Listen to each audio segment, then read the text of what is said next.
Hari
గురుర్ Brahma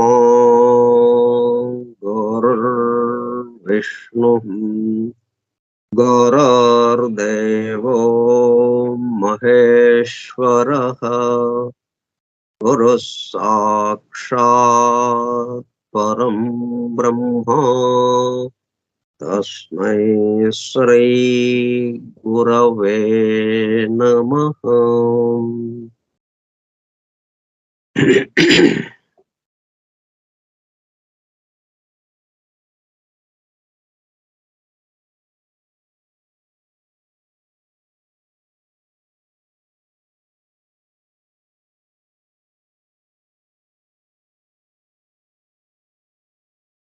Vasudeva, Hallelujah. The hidden wisdom in the Holy Bible. నిగూఢముగా రహస్యముగా దాగి ఉన్న దైవమే పరిశుద్ధ బైబిల్ గ్రంథము. బైబిల్ రహస్య ప్రకాశము. స్కైప్ గ్రూప్ సోదర సత్యాన్వేషక బృందమునకు స్వాగతం. అందరకు నమస్కారం.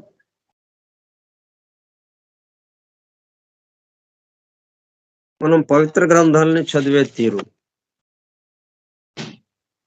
పవిత్ర గ్రంథాలే కాదు దేన్నైనా కానీ అర్థం చేసుకునే తీరు, చదివే తీరు ఎట్లాగా అనేది ఒక ఉదాహరణ మనకి ఇచ్చారు. ఎట్లాగుంటాయి మనకి మన ఎదురుగా ఉన్నవి, ఎలాగా అసంబద్ధంగా ఒకదానికొకటి సంబంధం లేనట్టుగా. మంచి వాళ్ళకేమో కష్టాలు వస్తున్నట్టు ఉంటాయి, చెడ్డ వాళ్ళేమో చాలా చక్కగా ఆనందంగా జీవిస్తూ ఉన్నట్టుగా ఉంటుంది. మరి ఎట్లా ఇది అని అనిపిస్తూ ఉంటుంది మనకి. కాబట్టి మంచి చేయటం వల్లే ఈ కష్టాలు వచ్చినాయా, మంచి చేయకుండా చెడు చేస్తేనే మంచిదా అన్నట్టుగా కూడా మనకి ఆలోచనలు కలగటానికి అవకాశం ఉంటుంది. ఇట్లా వీటన్నిటిని మనము జాగ్రత్తగా పరిశీలించాలి. ఎలా పరిశీలించాలి అని దీని ద్వారా మనం తెలుసుకుంటున్నాము. ఒక చిన్న సంఘటన. యేసుక్రీస్తు ఆయన ఎటువంటి వాడు? ఎంతో ప్రేమమూర్తి, త్యాగమూర్తి, సేవ చేసేవాడు. అటువంటి వాడు ఒక చెట్టుని శపించాడు. తనకి ఆహారంగా కాయలు ఇవ్వలేదని చెప్పి, కాయలు అడగంగానే కాయలు ఇవ్వలేదు. అది కాయలు లేవు చెట్టుకి. నాకు ఆకలిస్తుంది కాయలు అన్నాడు, కాయలు లేవు, అంతే శపించేశాడు. కర్సుడు. వెంటనే అది చెట్టు ఎండిపోయింది. చెట్టుకి ప్రాణం పోసేవాడు ఆయన. మానవాళికి వాళ్ళ యొక్క బాధలన్నిటినీ వాళ్ళ భారాన్ని మోస్తూ వీళ్ళందరికీ మృతత్వాన్ని ఇవ్వటానికి వచ్చిన వ్యక్తి. అటువంటి ఆయన మరి ఎట్లా ఎందుకు చేశాడు? అదే అంటే అట్లా ఉంటాయి కథలు. దాంట్లో ఉన్నటువంటి గూఢంగా రహస్యముగా దాగి ఉన్న అర్థాన్ని మనము తెలుసుకోవాలి.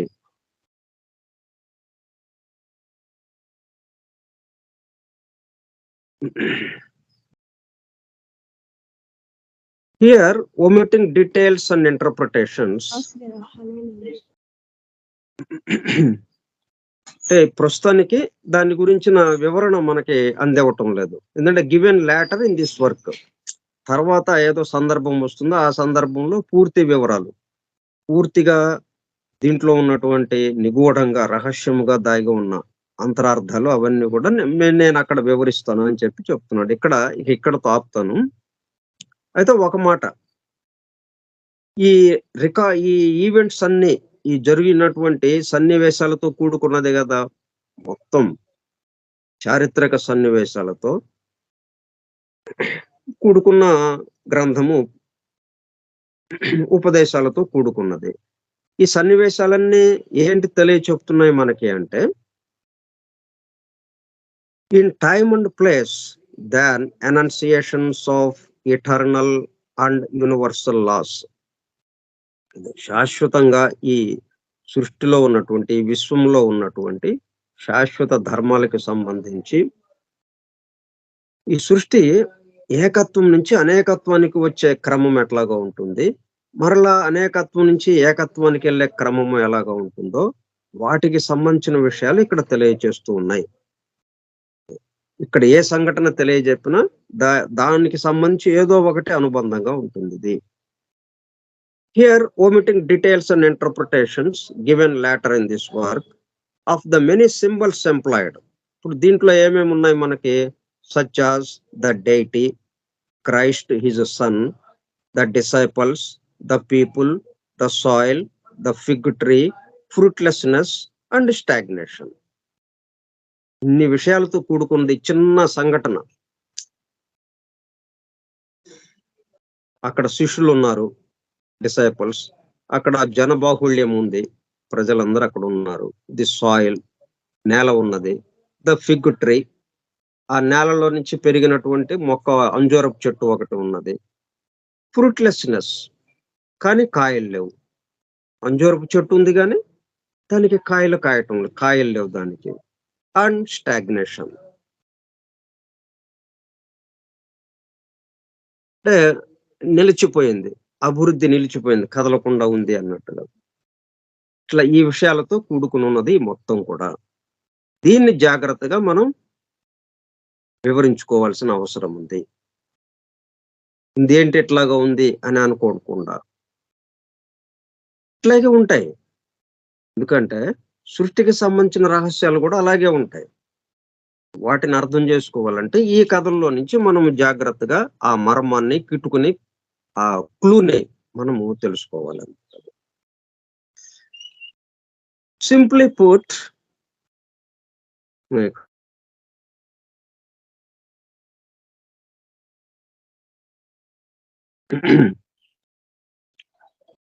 ఇవన్నీ కూడా the story may be understood as a statement of fundamental లా. ఈ సృష్టిలో ఉన్నటువంటి, ఈ విశ్వానికి సంబంధించినటువంటి నియమ నిబంధనలు ఏవైతే ఉన్నాయో, ధర్మాలు ఏవైతే ఉన్నాయో, దేని ఆధారంగా ఈ మొత్తం నడుస్తున్నదో ఆ మూల సూత్రాన్ని చెప్పడం కోసం, మూల ధర్మాన్ని చెప్పడం కోసం ఈ కథ మనకు అందివ్వబడింది. ఈ కథలో ఉన్న పాత్రలన్నీ ఈ సృష్టికి సంబంధించినటువంటి దేవతా శక్తులు.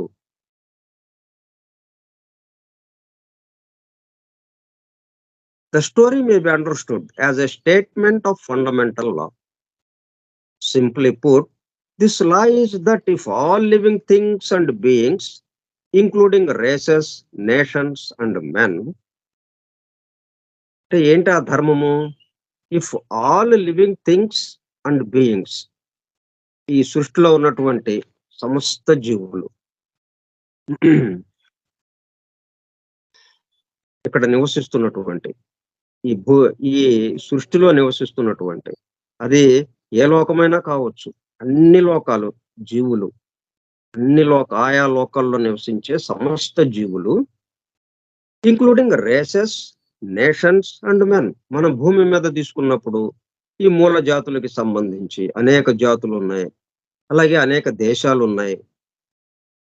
ఇట్లా ఈ మానవులు, అనేక దేశాలకి సంబంధించిన మానవులు, అనేక జాతులకి సంబంధించిన మానవులు ఇక్కడ ఉన్నారు. వీళ్ళందరూ కూడా do not share the fruits of their lifes. అంటే ప్రధానమైనది ఒక విషయం ఇక్కడ ఈ కథ ద్వారా మనకి తెలుస్తున్నది ఏంటంటే, ఇక్కడ ఉన్నటువంటి సమస్త జీవులు ఇతరులకి do not share the fruits of their lifes, తమ శ్రమ ఫలితాన్ని ఇతరులతో పంచుకోకపోతే తమకి తమకి అందినటువంటి ఫలితము ఇతరులకి పంచకపోతే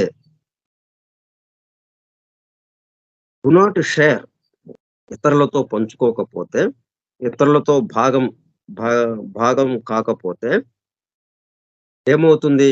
they will wither away and die. ఆ చెట్టులాగానే వెదర్ అవే ఎండిపోతుంది, చనిపోతుంది. అట్లా ఈ సమస్త సృష్టిలో ఉన్నటువంటి అన్ని లోకాల్లో ఉన్నటువంటి ఆయా లోకాల్లోని సమస్త జీవులు తమ యొక్క శ్రమ ఫలితాన్ని ఇతరులతో పంచుకోవాలి. అది ప్రధానమైనటువంటి అసలైన మూలమైనటువంటి ధర్మం అది. అంటే పరస్పర సహకారము. పరస్పర సహకారముతో ఈ సృష్టి అంతా నిర్వహింపబడుతోంది. ఎక్కడ ఏది చూసినా గాని ఇతరులకి మన దేహమే చూడండి, మన దేహ భాగాలు చూడండి. మన దేహ భాగాలన్నీ ప్రతిదీ పక్కదానికి తోడ్పడుతూ ఉంది. అట్లా తోడ్పడితేనే మొత్తం ఆ జీవక్రియ అంతా జరుగుతూ ఉంటుంది లోపల. జీర్ణక్రియ గాని, శ్వాసక్రియ గాని, అలాగే రక్త ప్రసరణ గాని, ఇట్లా ఏ వ్యవస్థను తీసుకున్నా గాని మొత్తం అన్ని శరీర భాగాలు ఒకదానికొకటి తోడ్పడుతూ చిట్ట చివరికి మనం ఏదైనా మాట్లాడాలన్నా, పనులు చేయాలన్నా అన్నీ వాటి యొక్క తోడ్పాటుతో మనం ఈ ఈ పనులు ఇలాగ చేసుకోగలుగుతున్నాం. ఇలాగ వినగలుగుతున్నాం, చెప్పుకోగలుగుతున్నాం. అట్లాగా కాకుండా ఆ పని ఫలితాన్ని ఇతరులతో పంచుకోకపోతే ఏం జరుగుతుందో ఈ కథ ద్వారా మనకి తెలియపరిచారు. ఈ కథ నుంచి మనం తెలుసుకోవాల్సిందేమిటనమాట? మన యొక్క శ్రమ ఫలితము ఇతరులకి పంచాలి. చెట్టుకి చెట్టు ఏం చేయాలి? పండ్లు పంచాలి. తనకి వచ్చే కాయలు ఎందుకంటే తన సొంతగా ఏమి రావటం లేదు. భూమి నుంచి వస్తుంది, సూర్యుడి నుంచి వస్తుంది, ఈ వాయువు నుంచి వస్తుంది. ఇట్లాగా ఇవన్నీ ఈ సృష్టిలో ఉన్నటువంటి అన్నిటి నుంచి దానికి అందుతుంటే ఆ కాయలు కాస్తున్నాయి. కాబట్టి ఆ కాయల్ని తన చుట్టూ ఉన్న వాళ్ళకి పంచాలి. ఇప్పుడు జీసస్ క్రైస్ట్ అడిగాడు, అది ఇవ్వలేకపోయింది. అట్లా మనము ఎవరైనా అడిగింది మనం ఇవ్వలేకపోతే ఏమవుతుంది? అంటే మనకు ఉన్నంతలో మనకి లేనిది ఎప్పుడు మన దగ్గరికి రాదు. మనకి ₹1,00,00,000 డొనేషన్‌కి ఇవ్వండి అని మన దగ్గరికొస్తారా? ఎందుకంటే మన కెపాసిటీ తెలుసు గదా! కెపాసిటీ తెలిసి మన శక్తి సామర్థ్యాలు ఏంటో తెలుస్తుంది గాబట్టి, దానికి అనుగుణంగానే, దానికి లోబడే ఏదైనా మన దగ్గరికి వస్తుంది. ఇది ఇవ్వండి, ఇది సహాయం చేయండి అన్నట్టుగా. అది చేయగలుగుతాం మనం. ఆ చేయగలిగిన దాన్ని మనము ఎంతవరకు చేయగలము? కొంతవరకైనా. కనీసం మాట సహాయమైనా. అట్లా ఇప్పుడు మొన్న ఒక పేషెంట్‌కి చిన్న పిల్లవాడు ఆహ్, లివర్ ట్రాన్స్‌ప్లాంటేషన్ చేయాల్సొచ్చింది అర్జెంట్‌గా. లేకపోతే అతను ప్రాణం పోయే పరిస్థితి. దానికి కొన్ని 20,00,000 అట్లాగా అవుతుంది. సరే వాళ్ళేవో ప్రయత్నాలు చేస్తున్నారు. మా మనవరాలికి కూడా ఆ విషయము మొత్తం మా అందరికి కూడా చెప్పారు. సరే అందరం గూడా తలా ఇంతని ఎవరి వీలుని బట్టి వాళ్ళేసుకుంటూ ఇచ్చాము. మా మనవరాలు ఏం జేసింది, తనకు తెలిసిన వాళ్ళు కాలేజీలో, ఇంకా చుట్టుపక్కల తెలిసిన వాళ్ళందరికీ చెప్పి, మొత్తం 80,000 దాకా సేకరించింది. తన దగ్గర లేవు. తనిచ్చింది ఎంత అసలు లేదు. తనేమి ఇవ్వగలదు? తనేమి సంపాదన పరురాలు కాదు కదా! కాబట్టి తనేమి ఇవ్వలేదు. కానీ 80,000 సేకరించి ఇచ్చింది. అట్లా మన వీలుని బట్టి. అలాగే చేయాలి. షేర్ చేసుకోవాలి మనం. షేర్ చేసుకోవాలి. షేర్ అంటే సింహం అని కూడా వస్తుంది. కాబట్టి మన శ్రమ ఫలితం, మన యొక్క ఫలితం వచ్చినప్పుడు ఆ ఫలితాన్ని మిగతా వాళ్ళతో మనము పంచుకోవాలి. అది మూల సూత్రం. ప్రధానమైనటువంటి మూల ధర్మం. ఈ సృష్టి మొత్తాన్ని నడుపుతున్నటువంటి ధర్మం అది. దానికి వ్యతిరేకమైపోయేటప్పుడు కల్లా డు నాట్ షేర్. నేను మొత్తం నేనే దాచుకుంటాను. నేనెవ్వరికీ ఇవ్వనింక. అనంటే వెదర్ అవే. And die. ఆ చెట్టులాగా, ఆ అంజూరపు చెట్టులాగా ఎండిపోయి చనిపోతుంది. అట్లా జరుగుతుంది. అది ఈ కథ నుంచి మనం తెలుసుకునే విషయం. He who seeks to have, to hold and to హోర్డ్ for himself alone the fruits of his life. ఎంతో శ్రమ పడుతున్నాడు. ఆ శ్రమ ఫలితమంతా ఏం చేస్తున్నాడు? హ్యావ్, తనకే.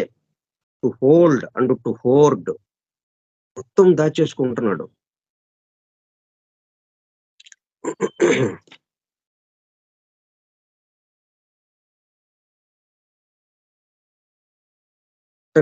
కుప్పగా పోసుకుంటున్నాడనమాట.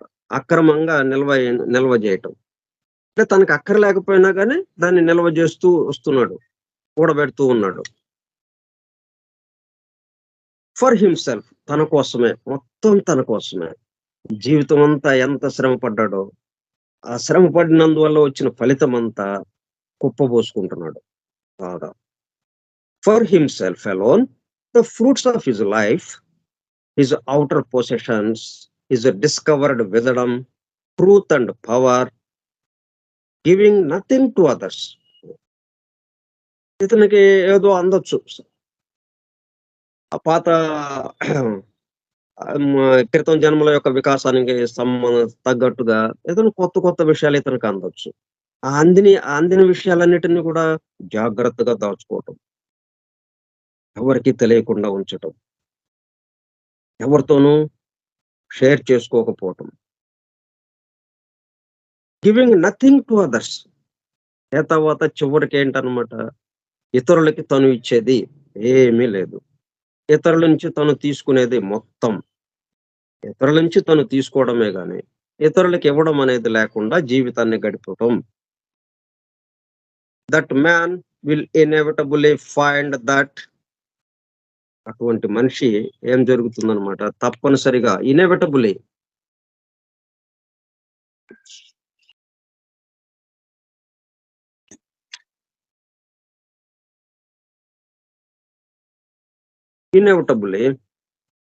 Find that his own life, outer and inner, అంటే ఆంతరంగ జీవితము గాని, మనసు పొరల్లో ఉన్నటువంటి ఆలోచనలు, ఆ ప్రశాంతత లేని స్థితి, దానికి సంబంధించింది గాని, ఔటర్, బయట బాహ్యంగా చుట్టూ ఉన్న వాళ్ళతో ఉన్న సంబంధ బాంధవ్యాలు గాని, తన యొక్క వ్యక్తిగత జీవితం మొత్తం స్టాగ్నేట్స్, అంటే బురద నీరులాగా మారిపోతుందన్నమాట. ప్రవహించే నీరులాగా కాకుండా, స్వచ్ఛమైన నీరులాగా కాకుండా స్టాగ్నేట్స్, కదలకుండా ఉండేటట్టుగా, ఒక చోట ఆగిపోయినట్టుగా.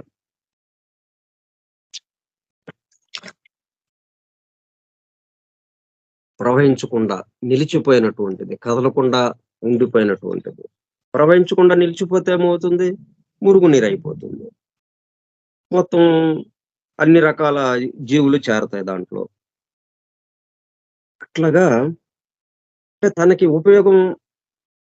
తనకు ఉపయోగపడుతుందని కదా ఈ మొత్తాన్ని దాచుకున్నాడు. మొత్తాన్ని కుప్పబెట్టాడు. మొత్తం తీసుకొచ్చి హోర్డింగ్, రహస్యంగా పోగు చేసి కూడబెట్టాడు మొత్తం. ఏమైందది? ఇతరులకు ఉపయోగించలేదు. దానివల్ల ఏమైందది? అదే పెద్ద మురుగునీరుగా తయారైపోయింది. ఎన్నెన్నో జీవులు చేరి దాంట్లో పూర్తిగా అనారోగ్యాలతో జీవితాన్ని ముగించడం జరుగుతుంది. Outer and inner stagnates and withers away. ఎండిపోతుంది అతని జీవితం. చివరికి బహుశా మనకి ఈ జీవిత కాలంలో జరగకపోవచ్చు అలాగా. నెక్స్ట్ బర్త్‌లో ఏమవుతుంది? మొత్తం అన్ని కష్టాలమయమైపోతుంది నెక్స్ట్ బర్త్ అంతా ఇక. లేకపోతే మొత్తం ఉన్నదంతా దోచిపెట్టినట్టుగా ఇతరులకి ఇచ్చేసేయటం. అడిగినోడికి, అడగనోడికి మొత్తం ఇచ్చేయటం ఇంకా అయిపోతుంది. ఇట్లా జరుగుతుందనమాట అది. కాబట్టి ఈ కథ నుంచి మనకి పూర్తిగా తెలిసేదేంటంటే, మనకున్న దాంట్లో ఇతరులతో మనం పంచుకోవాలి. పరస్పర సహకారంతో జీవితాన్ని కొనసాగించాలి. సెల్ఫ్‌లెస్ గివింగ్ ఎ ఫండమెంటల్ లా. దీనికి సంబంధించి ఇంకొక మూల ధర్మం ఉంది. Selfless giving. ఈ ఇవ్వటం గూడా ఎట్లాగివ్వాలి? అంటే నాకేదో మంచి జరుగుతుంది గాబట్టి, ఇట్లా ఇవ్వకుండా ఉంటే ఈ విధంగా ఎండిపోయి చనిపోవటం జరుగుతుంది అనేది చెప్తున్నారు కాబట్టి, ఇప్పుడు ఆ అంజూరపు చెట్టు గతి, ఆ అంజూరపు చెట్టుకి పట్టిన గతి నాకు పడుతుంది. అందుకని ఆ గతి పట్టకుండా ఉండటం కోసం ఇట్లాగా ఇవ్వడము అన్నట్టు కాకుండా, అలా సెల్ఫ్‌లెస్ గివింగ్. ఆ గివింగ్ గూడా ఎలాగుండాలి? స్వార్థరహితంగా ఉండాలి.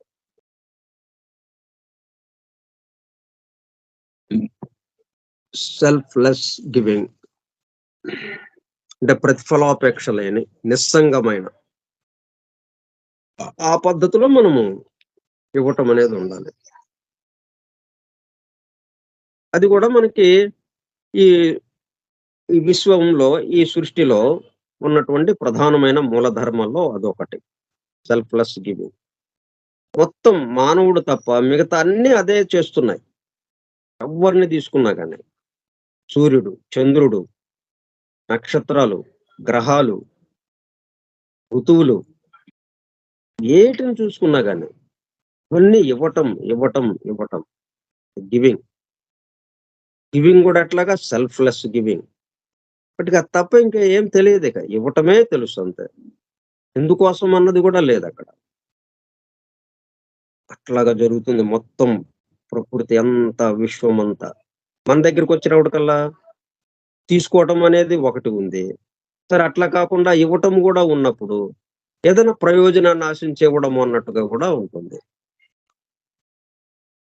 ఇప్పుడు మనం ఏ పనులు చేయాలన్నా ముందు ఇక్కడ ఉన్నటువంటి ఈ సృష్టిలో ఉన్నటువంటి ధర్మాలేమిటి? అది గమనికకి తెచ్చుకొని, దానికి అనుగుణంగా మనము నడవటం అనేది ఇక్కడ ప్రధానం. అయితే మనకి మరి ఈ ఆలోచన వస్తుంది గదా! ఇట్లాగా చేయాలనే ఆలోచన వస్తుంది గదా! అంటే, ఈ స్థితి భేదం చేత అలాగొస్తుంది తప్పనిసరిగా. ఇలాగ వస్తున్నప్పుడే మనం జాగ్రత్తగా కొద్దిగా ప్రశ్న వేసుకుంటూ, ఇక్కడున్న అమరికా కూర్పు ఏమిటి? సృష్టి యొక్క అమరికా కూర్పు. ఈ సృష్టిలో ఈ సృష్టి అంతా గూడా ఏ ధర్మాల ప్రకారం నడుస్తుంది? అది కొంచెం గమనించి, అట్లా దాన్ని మనము అనుకరించటము. ఆ ప్రకృతి ఎట్లాగైతే చేస్తుందో, ప్రకృతిలోనే మొత్తం జంతు స్థితి దాకా ఎవ్వరైనా గాని ఇవ్వటమే అన్నట్టుగా ఎలాగైతే ఉందో, ఏ వర్గుని తీసుకున్నా గాని, వృక్ష వర్గుని తీసుకున్నా ఇవ్వటమే, ఖనిజ వర్గుని తీసుకున్నా ఇవ్వటమే, జంతు వర్గుని తీసుకున్నా ఇవ్వటమే. ఈ మొత్తం వాతావరణాన్ని ఒక క్రమ పద్ధతిలో ఉంచడానికి అవెంతో ఉపయోగపడుతున్నాయి. కాబట్టి దీంట్లో ఉన్నటువంటి ఇంకొక ప్రధానమైన ధర్మం ఏంటంటే selfless giving. Attention is thus drawn to a great and mysterious principle. It might be called the law of flow. ఎక్కడ ఆగకుండా ఒక నది ఎట్లాగైతే పుట్టిన చోటు నుంచి ప్రవహిస్తూ ఎక్కడ ఆగకుండా మన సముద్రంలో కలవడానికి వెళ్ళిపోతూ ఉంటుందో, అలాగా ఫ్లో, ఫ్లో ఎక్కడ ఆగకూడదు. స్టాగ్నేషన్ అనేది ఉండకూడదు. స్టాగ్నేషన్ ఉంది అంటే మురుగు చేరిపోతుంది. సూక్ష్మ క్రిములు చేరిపోతాయి. అది ఉపయోగపడకుండా అయిపోతుంది మనకి. మనకు అనారోగ్యాన్ని తెచ్చిపెడుతుంది.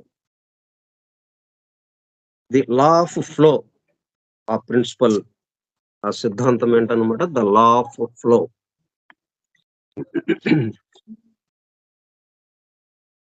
ఒక రహస్యమైనటువంటి అంటే మనం అర్థం చేసుకోవడానికి చాలా క్లిష్టంగా ఉంటుంది. అంత త్వరగా మనకి అర్థమయ్యేది కాదు. దాన్ని రహస్యంగా అర్థం చేసుకోవడానికి క్లిష్టమైనటువంటి అంటే మిస్టీరియస్ ప్రిన్సిపల్. ఆ మూల కారణం, ఆ మూల సూత్రం, నీతి సూత్రము సంబంధించి ఇతర సత్యాలకు ఆధారంగా నిలిచే ముఖ్య సూత్రం అనమాట ప్రిన్సిపల్ అంటే. దాన్నేమంటున్నాం? The law of flow, ప్రవహించటము.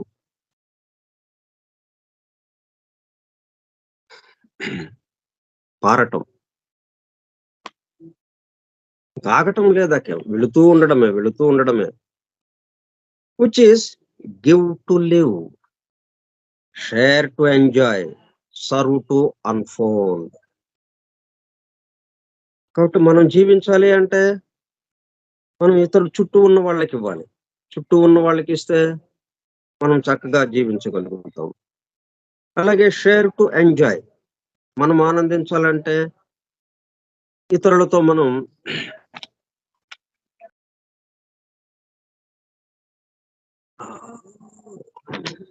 Share to enjoy.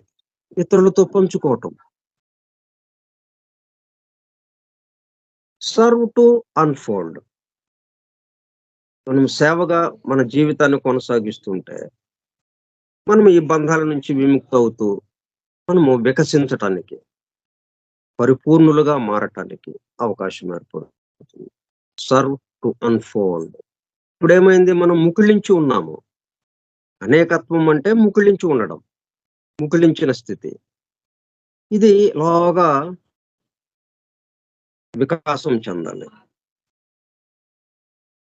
ఆ వికాసం చెందే స్థితి దేని ద్వారా వస్తుంది మనకి? సర్వ్. సేవ చేయటం ద్వారా. మనం చేస్తున్నాం. అందుకే గదా మనందరము గూడా చుట్టూ ఉన్న వాళ్ళకే చేస్తున్నాం మనం. కానీ అది సర్వ్ అని అనుకోవటం లేదు మనం. ఇప్పుడు హోటల్‌లో సర్వర్ అని పేరు పెట్టాం వాడికి. మనం ఆర్డర్ చేసినటువంటి ఆ తినుబండారం తీసుకురావడానికే కదా వాడున్నాడు సర్వర్. సర్వీస్ మనకి ఇవ్వటానికి. వాడు గూడా నా బతుకు తెరువు కోసం ఈ పని చేస్తున్నానంటాడు. సర్వ్ అని అనడు. వీళ్ళకి సేవ చేస్తున్నాను అని అనడు. ఇట్లాగా మనం దాన్నేమంటుంటే మన బతుకు తెరువు కోసం మనం చేస్తున్నాము అన్న పద్ధతిలోకి వెళ్ళాం. చేస్తున్నదేమో సర్వ్. సర్వీసే చేస్తున్నాం. అందువల్ల మనము అన్‌ఫోల్డ్ అవ్వటం లేదు. ఫోల్డ్ గానే ఉన్నాము. ఇంకా ముడుచుకుపోతున్నాం. ఇంకా ముడుచుకుపోతున్నాం. పరిమితమైపోతున్నాం. ఈ పరిమితం నుంచి అపరిమితత్వానికి అపరిమితులుగా, పరిపూర్ణులుగా కావటానికి సర్వ్ అన్న పదం రావాలి. అంటే మనం చేస్తున్న పనులకి దీన్ని తగిలించడమే. అంతకంటే వేరేం లేదు. నా కోసం నుంచి నా చుట్టూ ఉన్న వారి కోసం. అంటే ఇంకది సర్వ్ కిందకొచ్చేస్తుంది. సో, ఆ లా ఆఫ్ ఫ్లో ఏంటనమాట ఎక్కడ ఆగకుండా నా నుంచి మీకు, మీ నుంచి పక్క వాళ్ళకి, వాళ్ళ నుంచి వాళ్ళకి ఇట్లాగా ఈళ్ళు అది ప్రవహిస్తూనే ఉంటుంది. Give to live, share to enjoy, serve to unfold.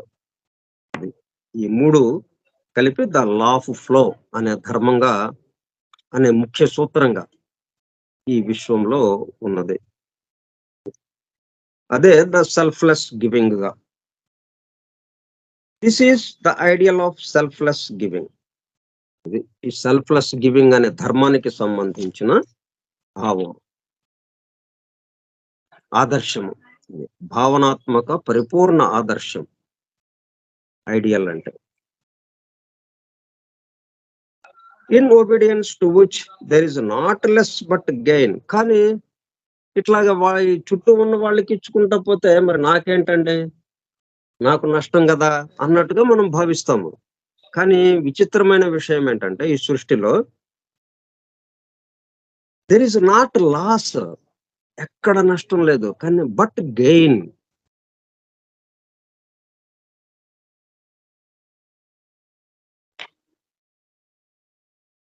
పొందటమే ఉంటుంది గానీ, దీని ద్వారా ఏమవుతుంది? మనము అన్‌ఫోల్డ్ ఆ పరిపూర్ణత్వంలోకి, ఏకత్వానుభూతికి మనము వెళ్ళటం జరుగుతోంది. అంటే గెయిన్ అనమాట. మనం లాభాన్ని పొందుతున్నాం. నష్టం రావడం కాదు. మన నుంచి ఎంత పోతే అంత ఆ మేరకి మనం గెయిన్ అయినట్టుగా ఈ ఆధ్యాత్మిక రంగంలో మనము ఆ దైవానుభూతిలోకి వెళ్ళటానికి అది ఉపయోగపడుతుంది. కాబట్టి no loss, not loss but gain. Not death but more abundant life. మరణము అనేది లేదు. ఇంక మరణం నుంచి ఏమవుతుంది? అబండెంట్ పుష్కలత్వముగా విస్తారమైనటువంటి జీవితం గడుపుతుంటాం మనం. జీవితమంతా ఆనందంతో నిండిపోతూ ఉంటుంది. విస్తారమైనటువంటి, యథేష్టమైనటువంటి, పుష్కలంగా ఉన్నటువంటి అంటే లేదు అనేది ఇక ఉండదు మన దగ్గర. ఇక్కడేంటంటే మనకి ఎంత ఉన్నా గాని ఒక రూపాయి లేదనే కదా! ఇప్పుడు రూ. 1,00,00,000 మన దగ్గర. ఇంకొక రూపాయి ఉంటే బాగుండే, లేతే ఇంకో రూ. 10 ఉంటే బాగుండు అనుకుంటాం గానీ, ఈ 1,00,00,000 ఉన్నాయి మనకి అని అక్కడితో ఆగిపోము. సంతృప్తి చెందం. కానీ ఈ సెల్ఫ్‌లెస్ గివింగ్ అనే ఈ ఫండమెంటల్ లాని, ఈ మూల ధర్మాన్ని మనము ఆచరిస్తూ ఉండడం వల్ల, ఈ సర్వ్ అనేది ఉండడం వల్ల, షేర్ అనేది ఉండడం వల్ల ఏమవుతుంది మనం పుష్కలత్వం వచ్చేస్తుంది. నిండుగా ఉంటుంది మనకి. ప్రశాంతంగా ఉంటుంది. అంటే కొరత అన్నట్టుగా ఉండదిక మనకి. కొరత అనేది లేదు మనకి. ఆ కొరత లేని స్థితిలోకి వస్తామనమాట.